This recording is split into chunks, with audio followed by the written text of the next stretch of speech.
ومن الناس من يعبد الله على حرف فإن أصابه خير اطمأن به وإن أصابته فتنة انقلب على وجهه خسر الدنيا والآخرة ذلك هو الخسران المبين. ومن الناس من يعبد الله على حرف. Dan di antara manusia ada yang menyembah Allah seperti di atas tepi. Fa in asabahu khairun itma'anna bihi. Apabila dia memperoleh kebajikan, dia merasa tenang.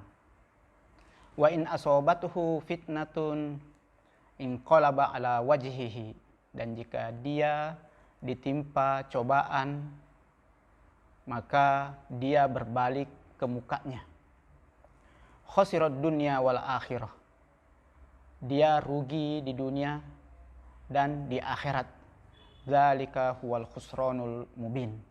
Dan itu adalah kerugian yang nyata. Dari ayat yang suci ini dan penuh berkah ini, banyak sekali pelajaran indah yang kita bisa petik.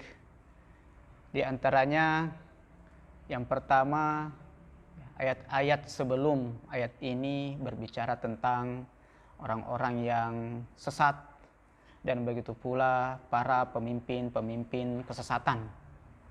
Dan di sini berbicara kelompok ketiga ya, yang disinggung di dalam surah ini, yaitu orang-orang yang lemah imannya. Ada yang berpendapat bahwasanya ini termasuk orang munafik. Tetapi kalau kita tadabburi lebih dalam lagi, ya, ini berkaitan dengan orang yang memiliki keimanan yang sangat-sangat lemah dan mudah goyang keimanannya hanya dengan beberapa peristiwa-peristiwa dan kejadian-kejadian kecil yang menimpa dirinya. Kemudian pelajaran yang kedua yang kita bisa petik dari ayat ini, kita bisa ya, melihat dari asbabun nuzulnya. Nah, di situ juga ada pelajaran yang kita bisa petik, yang mana diriwayatkan oleh Ibnu Abbas bahwasanya ayat ini turun di saat ada beberapa orang Arab yang datang ya ke Madinah, hijrah ya dari tempatnya ya, dan bergabung bersama dengan muhajirin. Yang mana beberapa orang Arab ini setiap ya, mendapatkan kenikmatan, ya, mendapatkan kekayaan, istrinya melahirkan anak laki-laki, ya, maka dia berbahagia. Tetapi di saat ditimpa musibah, ya, mendapatkan kerugian dari usahanya dan hartanya, atau istri-istrinya melahirkan anak perempuan, akhirnya dia ya, menuduh kalau itu gara-gara agama Islam yang membuat dia seperti ini. Dia menisbahkan ya, kecelakaannya kepada Islam.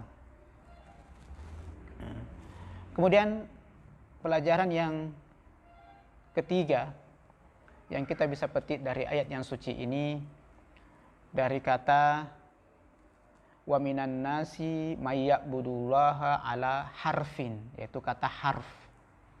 Harf di sini bermakna tepi atau pinggir. Ya, pinggirnya sesuatu atau tepinya sesuatu. Baik itu berada di pinggir, di atas puncak gunung, di atas ketinggian, berada di pinggirnya, ataupun yang di bawah, ya, yang jelas di pinggir dan satu langkah lagi atau kena angin sedikit dia akan terjatuh. Jadi diibaratkan di sini dengan pinggir, ya, yaitu menunjukkan bahwasanya orang ini tidak pernah merasa tenang, dan tidak pernah mantap ya jiwanya, ya, dan selalu tergoncang.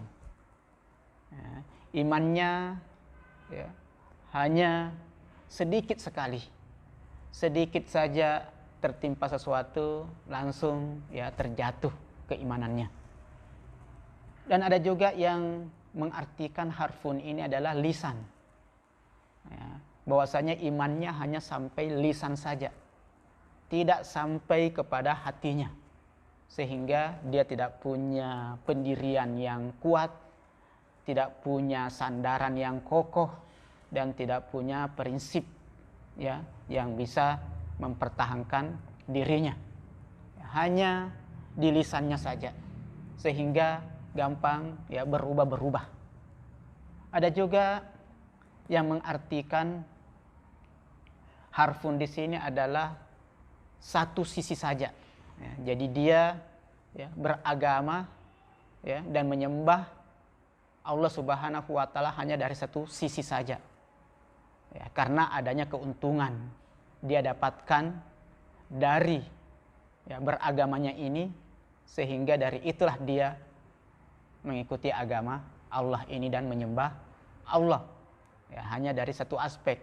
Tetapi ketika aspek-aspek lain datang menimpanya yang bertentangan dengan kepentingannya, ya maka dengan mudah dia meninggalkan agama ini dan meninggalkan penyembahan kepada Allah Subhanahu wa Ta'ala. Itu dari segi makna harf. Jadi kata harfun di sini ada beberapa makna, berarti tepi ataupun ya berarti lisan, ataupun berarti hanya satu aspek, hanya satu sisi. Tapi semuanya ya, mengisyaratkan bahwasanya orang yang lemah imannya, ya, lemah ya prinsipnya, ya, dia hanya ya, beribadah kepada Allah ketika sesuai dengan kepentingannya. Kemudian pelajaran yang keempat yang kita bisa dapat dari ayat yang suci ini, ya, bahwasanya ya, keimanan ya, yang tidak kuat dan tidak mendalam ya, itu banyak dialami oleh orang-orang yang mengklaim dirinya beragama. Tapi nampak di situ ya, dari kelemahan imannya ya, sehingga ya, mudah sekali ya, hilang keimanannya hanya karena faktor yang sangat-sangat kecil dan sangat-sangat ringan ya. Sehingga dengan mudah dia meninggalkan keimanannya dan meninggalkan penghambaannya kepada Allah Subhanahu wa Ta'ala. Kemudian pelajaran yang kelima yang kita bisa petik dari ayat yang suci ini, yaitu dari penggalan ayat fa in asobahu khairun itma'anna bihi. Apabila ia ditimpa kebajikan, maka dia merasa tenang. Yakni jika dia beribadah dan merasa dari efek ibadahnya itu dia mendapatkan keuntungan dan kebaikan ya, duniawi, ya, dia merasa tenang dengan agamanya. Dan ini yang dia jadikan sebagai dalil akan kebenaran agamanya. Jadi tolok ukur kebenaran agama menurutnya adalah kenikmatan dan kebaikan duniawi yang dia dapatkan. Kemudian pelajaran yang keenam yang kita bisa petik dari ayat yang suci ini, wa in asobathu fitnatun inqalaba ala wajhihi. Apabila dia ditimpa fitnah atau cobaan atau kesulitan, maka dia berbalik ke wajahnya. Maksudnya, jika dia ditimpa oleh sebuah ujian berupa kesulitan atau berupa bencana atau berupa penderitaan ya, yang merugikan ya, aspek duniawinya, ya, ataukah dipermalukan, ya, jatuh harga dirinya, dan lain sebagainya, maka dia akan berbalik dan akhirnya terjatuh. Nah, berbalik, nah itu tadi makanya diartikan ala harfin, itu tepi. Nah, di sini ya korinahnya yang menunjukkan arti tepi di sini itu ketika dia berbalik, ya, maka dia akan terjatuh. Ya, dia berada di ketepian, kemudian ditimpa sedikit kesulitan, ditimpa angin, ya, kemudian dia berbalik akhirnya terjatuh. Ala wajhihi, terjatuh, tersungkur sehingga wajahnya yang paling pertama menimpa tanah. Jadi dia berbalik ya ke belakang, terjatuh karena tidak kuat sandarannya, ya, tidak kuat pegangannya, sehingga itulah yang mengakibatkan dia terjatuh.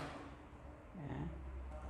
Kemudian ya, pelajaran yang ketujuh yang kita bisa petik dari ayat yang suci ini, ya, bahwasanya ya, kata-kata fitnah, ya, fitnah di sini ya artinya cobaan, ya, ataupun ujian.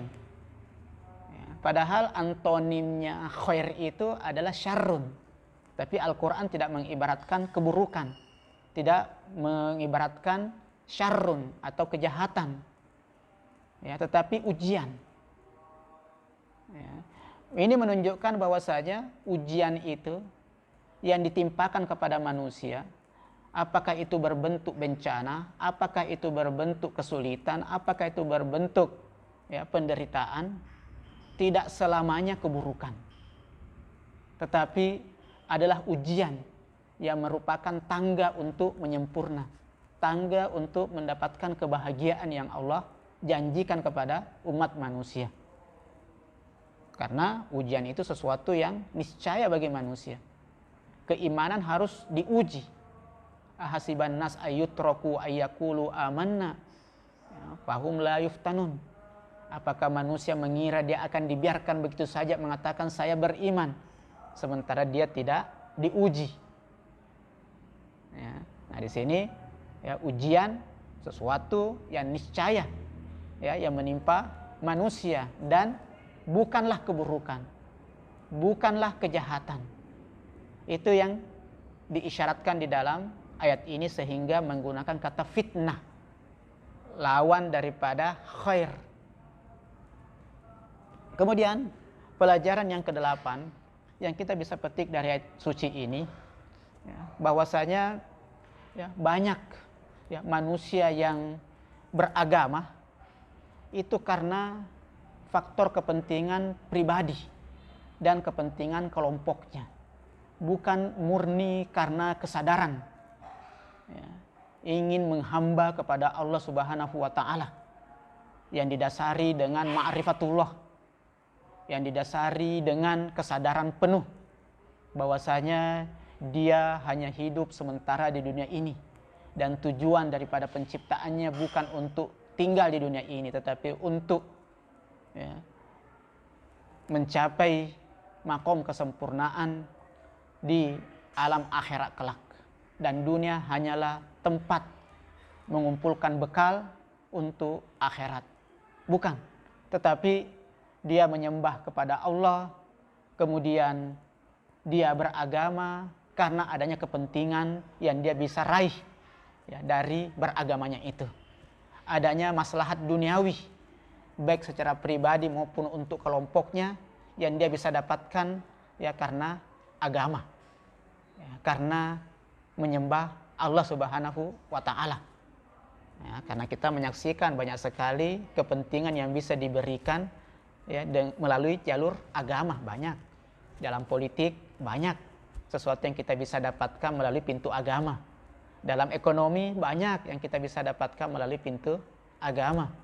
Ya, di dalam popularitas banyak yang kita bisa dapatkan melalui pintu agama, dan berbagai macam kepentingan-kepentingan duniawi yang lainnya banyak sekali kita bisa dapatkan melalui pintu agama. Ya, ayat ini pun juga mengisyaratkan ke sana. bahwasanya banyak orang yang beragama bukan karena kesadaran penuh, bukan karena betul-betul tulus menghamba kepada Allah Subhanahu wa taala, tapi karena adanya kepentingan ya yang dia bisa raih dengan beragamanya dia. Apalagi ketika hidup di tengah-tengah komunitas orang-orang beragama. Kemudian pelajaran yang ke-9 yang kita bisa petik juga dari ayat ini, bahwasanya banyak juga ya manusia itu beragama musiman, atau istilah lainnya Senin Kamis, ya, hanya waktu-waktu tertentu dan hanya pada waktu momentum-momentum tertentu ya dia menghamba kepada Allah ya. Tapi selain daripada itu entah kemana ya, hilang di pusaran ya orang-orang yang beragama dengan tulus ya kepada Allah Subhanahu wa taala. Hanya pada momentum khusus, hanya pada waktu-waktu tertentu, hanya pada musim-musim tertentu ya nampak menghamba kepada Allah, nampak dia beragama. Tapi selain daripada itu dia menghilang entah kemana. Kemudian pelajaran yang ke-10 yang kita bisa petik dari ayat yang suci ini ya, bahwasanya ayat ini juga termasuk menyinggung orang-orang yang tidak menganggap agama itu penting. Ya, dia menganggap bahwasanya ya, urusan dunia itu tidak ada urusannya dengan agama, dan tidak ada sama sekali motivasi untuk mendalami agama ya secara dalam, apalagi menjalani agama secara kafah ya, secara utuh ya. Sehingga hanya kejadian-kejadian tertentu saja dia cepat berubah ya. Dia menjadikan agama nomor kesekian kalinya ya, dan bukan menjadi hal yang prioritas di dalam hidupnya.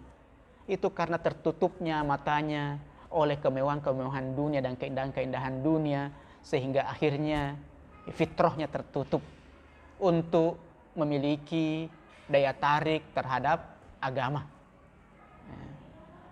Kemudian pelajaran yang ke-11 yang kita bisa petik dari ayat ini, yaitu inqalaba ala wajhihi, maka dia berbalik ke mukanya, yaitu kembali kepada ya, sebelum dia beriman, kembali kepada kekufuran, ataupun dia terjatuh tersungkur ya. Ini menunjukkan bahwasanya Allah murka ya, kepada orang-orang yang murtad, orang-orang yang meninggalkan keimanannya hanya karena ya cinta dunianya. Hanya sedikit problem yang menimpa dirinya, hanya sedikit ujian yang menimpa dirinya, langsung dengan cepat meninggalkan keimanannya. Ya, maka Allah sangat murka terhadap ya, orang seperti ini. Makanya disebutkan inqalaba ala wajhihi.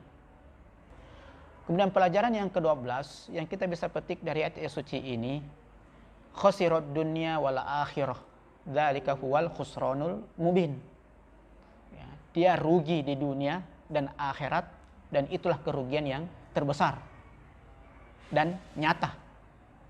Ayat ini menegaskan bahwasanya kerugian yang terbesar ya, baik di dunia maupun di akhirat ya, adalah ya, kerugian karena jauh dari agama Allah Subhanahu wa taala. Ya, jauh dari agama Allah Subhanahu wa taala, maka itulah ya kerugian yang terbesar yang dialami oleh umat manusia, baik di dunia ya maupun di akhirat. Ya, di dunia dia tidak mungkin bisa mendapatkan ketenangan sebagaimana di ayat-ayat sebelumnya yang telah kita bahas di tadabbur hari-hari sebelumnya. Tidak mungkin dia bisa mendapatkan ketenangan, tidak mungkin dia bisa ya, mendapatkan kebahagiaan di dunia ini ketika dia jauh dari agama.